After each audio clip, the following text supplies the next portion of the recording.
લક્ષ્મીજી ક્યારે ઘરમાં વાસ કરે છે? તો ચાલો જાણીએ.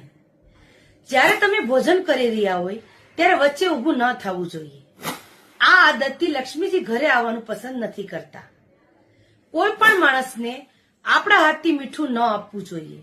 આ આદત તમને ઘરમાં પૈસાની તંગી લાવી શકે છે. જે લોકો લાંબા સમય સુધી ઊંઘે છે આવા લોકોના ઘરમાં લક્ષ્મી ક્યારે આગમન નથી કરતી. એને આવા લોકોને હંમેશા પૈસા સંબંધિત સમસ્યા રહે છે. જે ઘરમાં દીવો પ્રગટાવવામાં આવે તો તેને ફૂંકથી ક્યારે બુઝાવવું ન જોઈએ. આમ કરવાથી લક્ષ્મીજી ઘરમાં વાસ નથી કરતા.